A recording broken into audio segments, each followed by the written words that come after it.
you can be doing this for X amount of years, and you think you know metal until metal, it proves you wrong again, and it's like, all right, cool, let's find out a way around this.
Hey, what's up? This is Kevin from Kevin's Barbecue Joints, and this one's fantastic. It's with Brad from Red Devil Smokers, based out of Bakersfield, California. Get to know his entire history, get to know his progression as he built different pits. This is how his style has changed into a very unique Red Devil Smoker style. Of course, we get into lead times and all the specifics as to ordering and sizes and whatnot.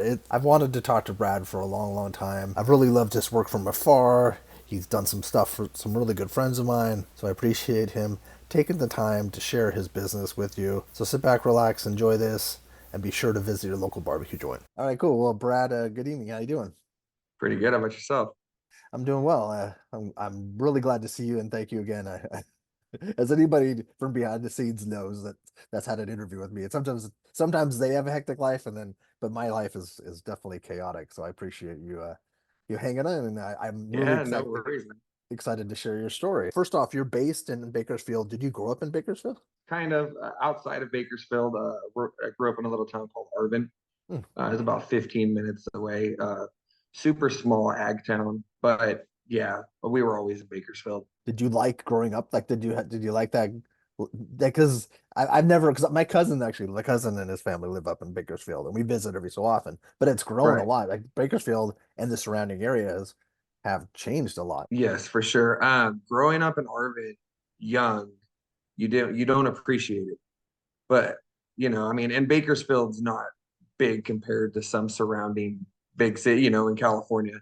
But for sure, it's a little bit different, And then you look back and sometimes you miss it. You're like, man, there's no traffic out there. Everything's down by 8. It's quiet. But growing up, it's kind of like you just want to get out of there, get into town, go hang out with friends, movies, go to car meets, and it's a little different, but small town vibe for sure, miss. And there's probably, yeah, like when you're a kid, there's not as much to do as it would be like if you grew up in, like, say, Chicago or New York or something, or even LA. Right, completely different. Yeah. But it's cool that you stuck around. What was your path then? Did you have a path that went into welding, or yeah, how does I don't know your path. I don't know. No, so welding was kind of unexpected. And me and the girlfriend, we moved out at 18, which is, we're now wife, family, and everything. Oh, And, wow. unexpected firstborn. So straight to work, found a job, and it was fun and everything. But I had a cousin. He went into the oil fields, and he was talking about all the opportunity out there and all the different things we could do. And so I went out, checked it out, and one thing led to another. Just progressed, went through all the motions out there. I was about 7 to 8 year run in the oil Oil fields fields, and out on the coast? no, here in Kern County. Oh, Kern So a County. lot of people don't, yeah, a lot of people don't know it, but we have Kern County is definitely one of the bigger producers in the nation, and so we have oil fields everywhere. Wow, I didn't know that. It was funny. I watched some kind of special on the history of Los Angeles, and they were showing all the oil fields in Los Angeles, and they showed pictures of these oil men and these rigs, and it was just I was shocked. And every so often, if you drive around certain parts of LA, you'll see a random small oil rig. But is that so? Yeah, so then when working on that, were you doing welding to build parts and repair things? Um, yes and no. When I first got into it, I went through, like all the motions. Started off as a welder's helper. From there, moved more into leadership roles, Oh, management, and wasn't kind of where I wanted to be. I, started hanging out with a couple welders, and they, started showing me things, took me under their wing. So I kind of went that way. And then right about the time I was going to break out, I had a whole rig put together and everything. It just market took a crash. Everything went down, mass layoffs. And at that point in time, you're just fighting to keep a job, doing whatever you can do best. wow. And that's where that landed. And then so after that, I went into structural welding for a while, What is fell that? in love with, oh, it was awesome. I was working for Titus Industrial. So Oh, a lot of what they did, food processing plants. So we would do tear downs and then rebuild everything up, just big shutdowns and turnarounds. That was a lot of fun. And same thing, market just kept dipping down lower and lower and lower. So finally, being the young guy, not having the experience the older guys have, it's kind of, there was no room for me. So I moved on away from it, found my way back into it doing pits. so you started building pits in 2020, right? My first pit was at the end of 19, and then officially my first sell as Red Devil Smokers was in February of 2020. Okay, oh, February. Okay, from what I've read online about you, you and I think when I was doing that big pit list, Right. you gave me information about your background, and people still write me about that list. It pops up on people's radar.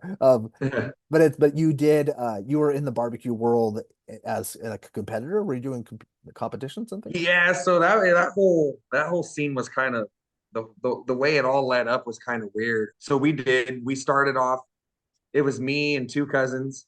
We'd go out fishing multiple times a week, and then every time we got back, especially on the weekends, it's like, hey, what do we want to do for dinner? Fire up the barbecue. Yeah. One day, me and one of my cousins, we walked into a meat market and seen a seasoning we'd never seen before. It was meat church, Oh, and we picked it up. Like, hey, we got to try this out. I think we bought four of his different flavors, took them home, fell in love with it, started reading into the seasoning, checking out the brand, found the YouTube page. From finding the YouTube page, we all took a trip out to Waxahachie, took the class, fell in love with it, came back, and then that's where the competition came in. Did competitions for a little bit, and then life kind of caught up.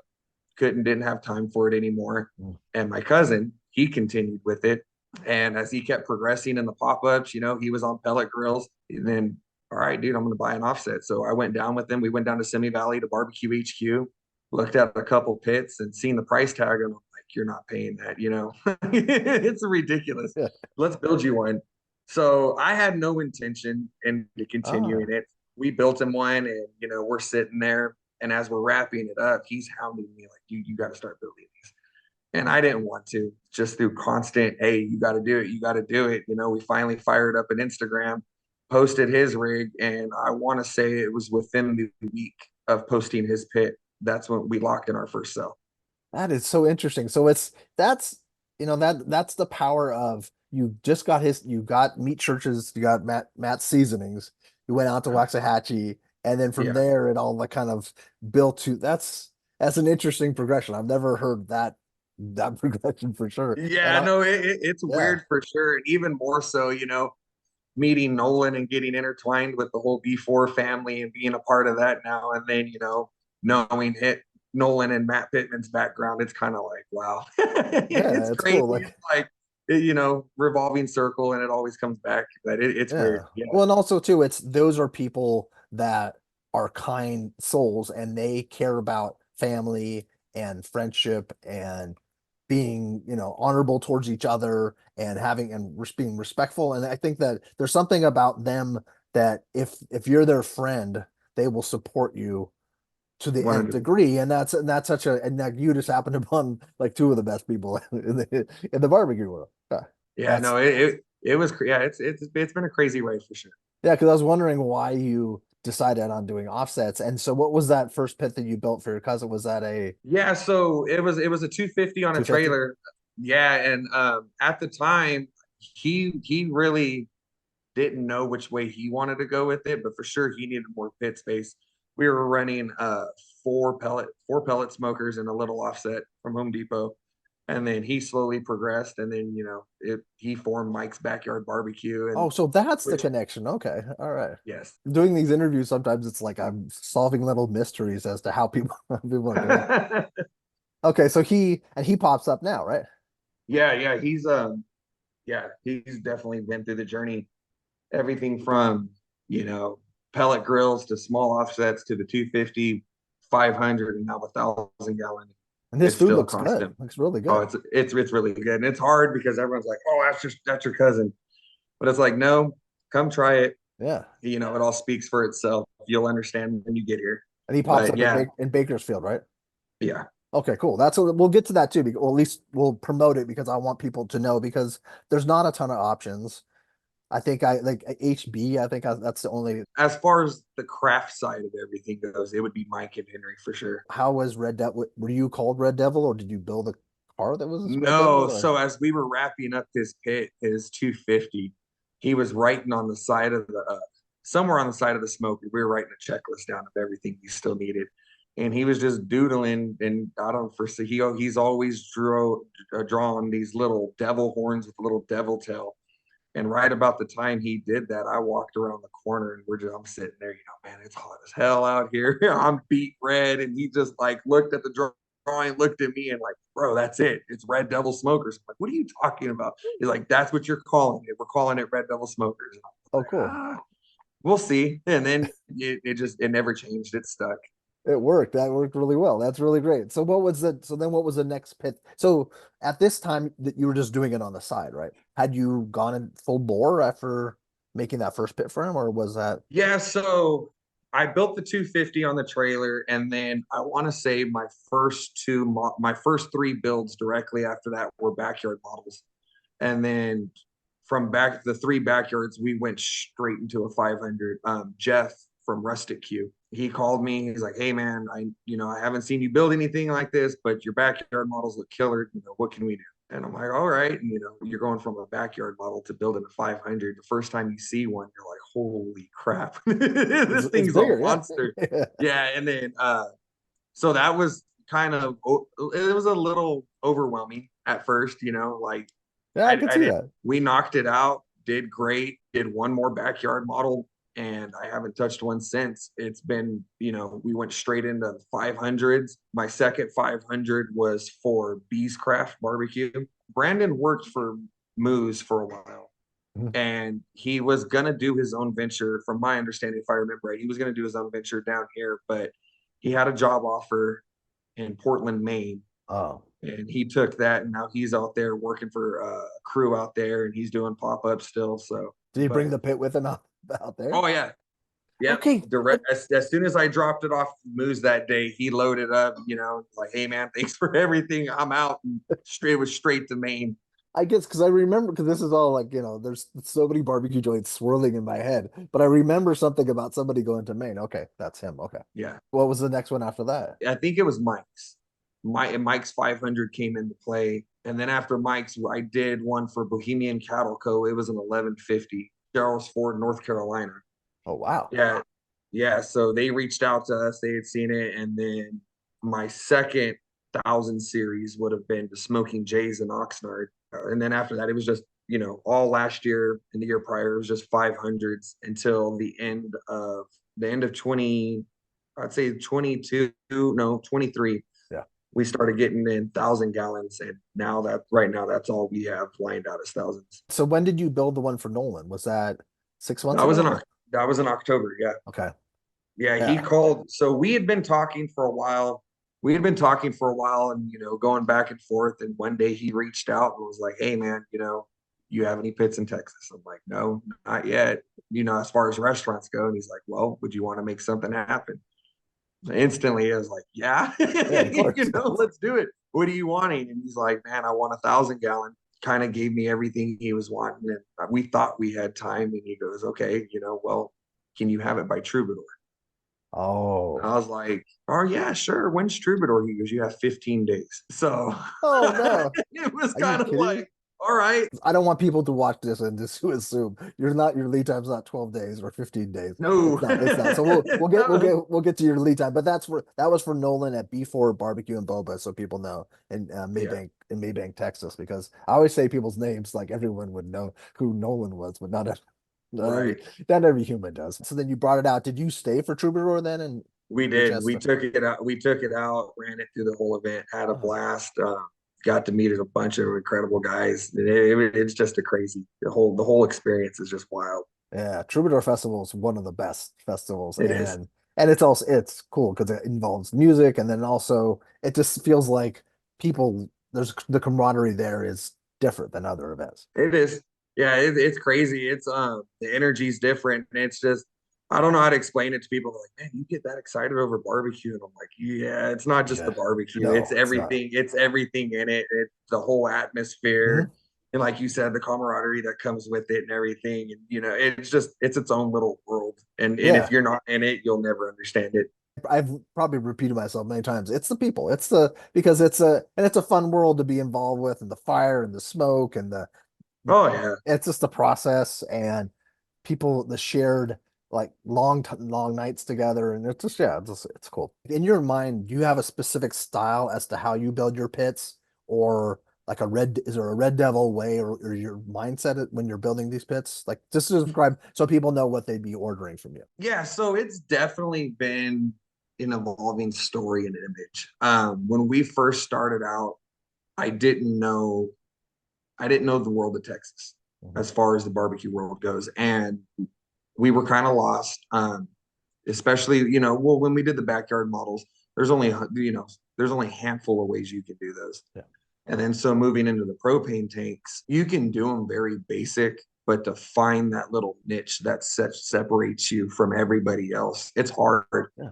And so as we started diving in and progressing, we started, we Mill Scale, M&M, Syntex, Moberg, Big Phil, all these guys started coming up, and it's like each and every one of them had their own unique Mhm. design. And I mean, at the end of it, they're all very similar, but there's just those couple little things that separates Yeah. everybody. And it took us a little bit, and I would say in the future we I don't know maybe change things, but for now I think we finally have that look to where you can look at any one of our pits and go, yeah, that's a Red Devil Smokers without having to see our logo or anything on it. In your mind, what is that? I think it's just the way it's all executed as far as the counterweights, handlebars, door placement, the tanks we use, the certain patinas the only patinas we'll use. We do the round firebox. I think our the door firebox is kind of like a one-off nobody Mhm. else has. I was gonna Our say that. counterweight, same thing. And then you jump to your collector box and stack. Well, there's only a couple ways you can do that. So the way we align everything on our stack as far as all the brackets go for the dampener rod, to open and close it. It's just little things like that. Just Yeah, trying, no. coming up with the different designs and moving along the logoing that we do on it. Can you do pretty much anything? We can do so every tank we use is 100% natural patina. It's Gotcha. Okay. time took its course on the pit or the tank at the time, and we get whatever we can find. But we generally we try to find one-offs, you know. In the rare cases when we get the twins, like you don't have a choice. You got to get with you Yeah. want them to look as uniform as possible. Yeah, patinas for sure. Like I don't know. I think we've talked about it, but the green one that Breakwater has that Hmm. we did, that's the Oh kind of stuff yeah. we go No, for. we didn't talk about breakwater. So did you do breakwater after before or before? That was before, right? It was No, before. Breakwater. Yeah, no. So Wyatt was in August, and Okay. he was our actual first 1,000 gallon, Okay. and that was our most like we had been itching and dying to finally get our hands on 1,000. The 1150s were cool, but they're not the look. The Central Texas look. Yeah. As soon as we found that 1,000, and we sent it to that whole story is weird in itself. We're sitting at the propane yard, and I called him. And this is Wyatt from Breakwater Barbecue in El Granada, which is Yeah, California, which is on the coast. Yeah. Okay. yes, sir. Yeah, so I call Wyatt and I'm like, hey man, I know we talked, you want a five. I had a blue 500 he was gonna do. I asked him, I was like, can you walk me through exactly what you want one more time? And he's sitting there describing this patina, and me and my wife are looking at each other like, there's no way. And his 1,000 gallon, like it was sitting right there. Now, I wasn't gonna bring it home. I wasn't too hot on it at first. I had another one kind of picked out. But when, I'm like, do you want me to FaceTime you right now? And he's like, why? And I'm like, because exactly what you just described is sitting right in front of me in a That thousand is gallon. crazy. And so I sent him some pictures, and that was the end of it. As soon as he got the pictures, lock it up, take it home, Oh, that's that so kind of cool. thing. That is Yeah. awesome. So yeah. Because And then he from previously had a Harper, right? I think he probably still has it, right? he still has it. Yeah, it's a Harper 500. Okay. So then he has a 500 plus he has yours. Let's jump back to kind of like your style. Now, if when someone contacts you, do generally they would say I want 1,000, but are there little tweaks or do you kind of go over like well, this is kind No, of the so we went down that road for a little bit when we first got into it, going back to Mike, when we went down to Simi Valley to the barbecue HQ and we were looking at some pits, yeah. we kind of seen this mixture. There was a lot of pits that were super pricey with zero quality, and then you had the pricey pits, but the quality was there. So as we started building them, we were kind of always like, okay, we're working from a garage. How can we build top quality pits at an affordable price? And as we grew, that kind of stuck with us. And so what we did, we went down the hole for a while of, hey, let's just give a bare bones pit, and you can sit there and pick out what you want. We'll give you, a whole breakdown. And and then I've talked to a couple customers, and they're like, we love your work, everything, is great about it, but well, we want this, but we can't do that. And so we kind of sat down one day and restructured everything. We're like, all right, we're just going to sell it as a package, up the price a little bit, but not to the point where it's going to deter anyone or scare anyone away. We just give it a fair market price. And so what we do is if you call us, whatever means you do to get a hold of us, we have the 250, 500,000 gallon backyards. You call us, say, hey, I want 1,000 gallon on skids.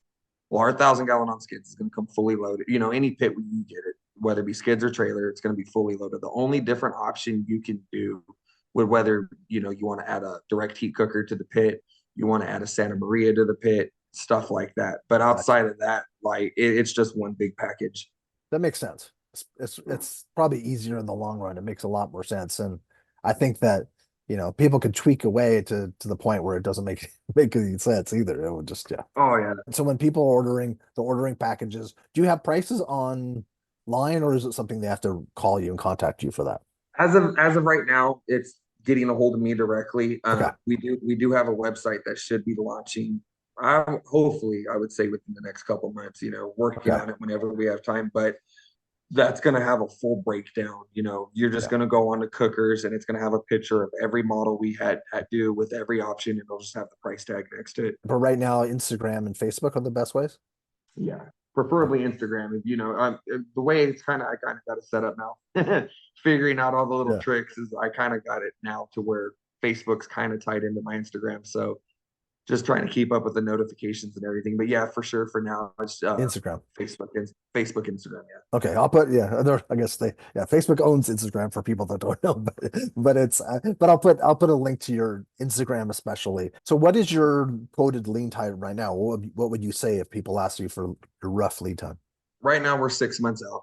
6 months out, Generally, yeah, generally we range anywhere between 3 to 7 months, but right now for sure, hard 6 months. hard 6 months. So, if someone is interested in getting a pit from you, they contact you. Would they be putting a deposit to hold a space? Yeah. So what we do 25% down to lock in on the build list. Usually, roughly around, I'd say 2 weeks before we start the job, we obtain the remaining 25% to complete the 50% deposit, and then the Okay. rest upon completion. But also too, if someone wanted a backyard pit, does that change anything, or is it still part of the build list? That's kind of tricky. We've been entertaining that because we have had some people reach out, and with the backyard pits, the work behind it's minimal. So it's kind of one of those things, I guess. I mean, we'd have to play it by ear, see how many orders we would get in if we did launch backyards again. But it's something we could probably, it's weekend work. We'd come in on the weekends, knock it out, and it wouldn't affect anyone, one way or the other. And so if someone was interested in a backyard pit, they should contact you and then talk it out and see if there's something that Pretty much. gotcha. So it's there's potential, but it's like you're focusing on the big pits now. Yeah, that's just kind of the way it fell Yeah, into our laps. it's fun. Sometimes I miss the backyard bottles. It's like super easy. Uh, Uh, but yeah, right now it's primarily the bigger pits. what barbecue places in Texas have you been to that you've really liked? Danes is good. Danes, Terry Blacks, B4s, North Texas, Cadillac. Yeah, and then trying everyone else at Troubadour. Yeah. We tried to. I mean, granted, it wasn't full menu items. Some of them are items they don't even have on the menu. It's just Mhm. stuff they did for the event. But yeah, I mean, not a huge list, but No, it's a we start. got to try some. That's a really good start. You didn't build a pit for North Texas, did you? No, but that's in the works. Oh, it is. So Oh, yeah. he's a great guy too. Oh yeah, Derek's awesome. Yeah, We Derek's. talk try to at least talk once a week. It doesn't always play out that way, but we try to stay in touch. That's But cool. as far as that goes, that was kind of a whole unexpected thing too. But Uh, so got to get the list knocked down some, and then hopefully I would say January-ish we should probably have something too. so what else should people know about Red Devil, or what do you want them to know? Is there merch available, or is that just kind of There is sometimes we the only time we've ever really pushed merch is going to like Troubadour or when we had our grand opening and then our 1 year anniversary we pushed some merch out. yeah? So it's kind of more or less hit and miss. Occasionally we'll have it though. You've done some small little festivals up there, or have you done some big, or are those parties are those the anniversary parties that you've done, or So on the videos that we would have, one of them is the anniversary party and a couple of those are just collabs. okay? Yeah, just a couple local guys. So to be Mike, like the first collab we did was Mike and then Brian from Nova's Craft Nova, Barbecue. yeah, Nova's Craft, Yeah, yeah. Buena Park. So so he pops up a lot, right? Yep. Okay, so but he came up for did he come up for your just like a collab, or did you go down there for a collab? No, he came down for a collab. Okay, So kind of started wanting to, which we took advantage of with the anniversary cook, but every so often get the brand ambassadors together, do a oh big yeah, I want to collab. talk about that. Okay, Yeah. No, yeah. So we try to get them together, and then it was the same thing for the anniversary party. I wasn't able to get the Texas guys. Obviously it was last minute thing, harder for them to come in. yeah. I get it, but we had three out of the six. And who are the six ambassadors? So right now we have Nolan with B4, Mike. He was our, well, of course he's the first one. He's So original. it's Mike from Mike's Backyard Barbecue, B4 Barbecue, North Texas Smoke, Still Belly Barbecue, Nova's Craft. Yeah, so Russ from Still Belly was here, Mike, and then Nova was here. Yeah, Russ is such a good guy too. Oh yeah, I was just talking to him earlier. He's like, "If you talk to him, he goes, if you talk to Kevin today, tell him I said hi." And I'm like, "No, Uh, we're doing the interview, dude." It's like he just sent me the link and everything. He's like, "All right, on." oh, please tell him hello. I love it. He's such a good guy, and I love what he's doing. And people can order from you from across the United States. Like you'll ship. Talked about North Carolina. You've done Texas, so that's not an issue. Have you done any, or would you even be interested in overseas? Like, have you gotten contacted? We just did our first one last year. It went to Venezuela. Wow, Yeah, Venezuela. so we're in the works with him potentially to do another one. Well, Right now, we're talking to clients in Canada, Puerto Rico, and Guam. that's awesome. That makes me happy. That's really cool. So do you also do Santa Maria's? Because you talk about that's an add-on. Is that because I've seen some photos of some like the sides of a Santa Maria pit. Do you do separate ones or is it just for We haven't done a standalone yet. okay? It's always an add-on to Okay. one of our smokers. Like say you're scrolling through Instagram and you see builders. What are you looking for? What's in your mind that says, because I've often wondered, and you're the first pit builder I've asked this to, is like, what do you see in their build that shows you that they know what they're doing? Ah, Or is that a tough question to ask? Or like, what it do you no, it is tough, but I primarily look for aesthetics. I look where are you doing your cleanup? What are you leaving behind? Me, I'm very big into profiling. So any weld that can get removed and flush, it's gone. We're not leaving welds on the doors where the strapping gets put together for the flanges. There's guys that they'll make cuts, they'll cut legs off of the tanks and no, they won't clean it. So it's just more of a matter for me to like, really show the pride and put the effort in. Aesthetically, you could tell by it, but it's more of like it's coming from like a welder's eye. Is that what it is? Like, And it's not necessary. I wouldn't say it's necessarily that somebody wouldn't know what it's not, they don't know what they're doing. It's more of how much effort do they want to put forth gotcha, into making it look better. gotcha. And also, but also too, I've talked to people where the doors don't necessarily seal as That well. that's a challenge in itself, and that took us a while to figure out. But once you get it, you get it, and Okay. it's kind of one of those light bulb moments. Oh, It's really? like, Okay, that's cool. man, it was that easy this whole time, and I don't know if everyone does it the same way. I'm sure there's some similarities, but That's funny. once you find that little trick, it makes life that much easier.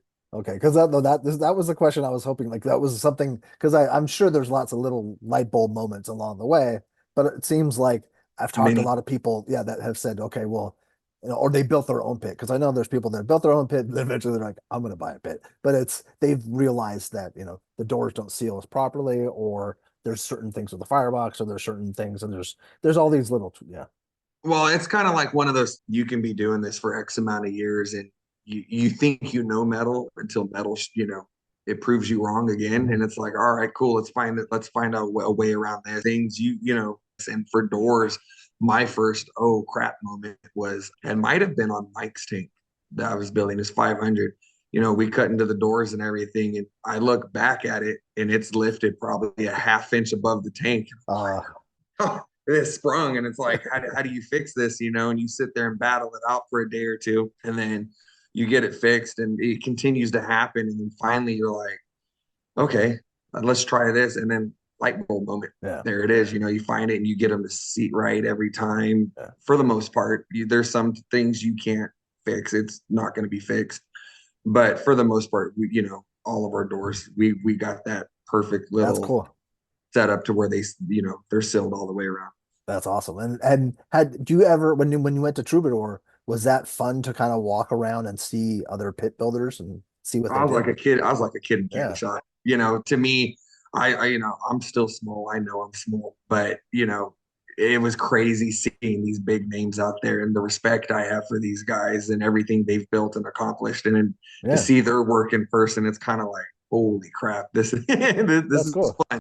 Yeah. So no, it was a lot of fun. And then, it's still one of those moments to where looking back, seeing your own work out there with these Yeah. guys. And yeah, I'm sitting next to the big guys now, and it's a crazy Yeah, you're experience. making your name and it's cool to see like to see photos from before and to see, it's to see Wyatt. Like it's just nice to see where you've been determined, you've worked hard, you've honed your craft and you've just kept your head down and that's so 6 months isn't bad at all. Like that's 6 months is quick, I think. Because there's guys that are out a year. There's guys that Yeah. yeah, and So we've slowly been knocking it down, but for the most part, there's only been ever two of us working in the shop, yeah, and everyone's like, hey man, why are your lead times so long? Well, there's only two of us, we're pushing out as much as we can. yeah, And if we have to work, later nights, work doubles, work weekends, we do what we have to do. But yeah. I would say we're keeping up pretty good for it just being two of us. Is it fun? Oh, I love it. I wouldn't change it for anything. That's It's cool. been like the greatest experience I've ever had. That is so great to hear. That's awesome. So what like to finish this, what do you want people, is there anything else that you want people to know about Red Devil? Honestly, it's just getting the name out there, growing the brand. I know there's still guys out there that are hesitant to take the chance. I don't have the name yet. Mhm. I know there is people that know of us, but we're just slowly building it. And I think one of our big boosters was definitely gaining Nolan with B4 and, him putting his trust into us and then now running the pit. And then moving on now to Derek with North Texas and Russ with Steel Belly, getting in some of the bigger names. That's definitely a help. I mean, a lot of the smaller guys, Mike, Yeah. Brian with Novus Craft, these guys, they Yeah. promote me everywhere they go. They bust their ass, and they always make sure to not make it just about what they're doing. They always include the pit one way or another, That's what the great. pit's doing for them, and they're always showing it off. So that's kind of like what we're looking for, just to get the name out there, get the opportunities to show everybody what we're about, what we can do, and Best thing is, with all those guys that you mentioned, people can reach out to them and talk to them about your pits and your builds. And that's it. I've always tell people, like, if they're, because people will say, like, what do you think about buying from this person? I said, well, talk to people that have bought from them. That's generally a good way to, find out. right. Yeah, find out about what the quality, and these are guys that are really happy with their pits, and they can tell you about it, and then talk to you personally, and then they also can listen to this interview and see what kind of person you are, and see how much you care about it, how much passion you have for it, because that's important, I think. No, for sure, and that's one of the things kind of going into this. When I finally quit the full-time job to do this, if you didn't have the passion for it, like, it's not sustainable, because No. just, and not only being a business owner, a new business owner, but doing this with such a tight market, you have really big ups and really big downs, and Yeah. it's always back and forth. But like I said, I wouldn't change it for anything or have it any other way. That's cool. Well, thank you so much for taking the time and for sharing your story and sharing all the details about your builds, because, in the end, that's what really matters, and that gives people more insight into what they would be expecting to get when they order from you. And I'm just excited about the future. I can't wait to meet you in person, either at an event or at someone's, at your place, but I just definitely, I'm stoked. I'm so happy that we actually got a chance to talk. Sounds great, man. Awesome. Have a great one. You Nice, too, nice, buddy. Thank nice to you. meet you officially. Yeah, and thank you for everything, man. I appreciate it. No worries. Take care. Thanks so All right, much. bye.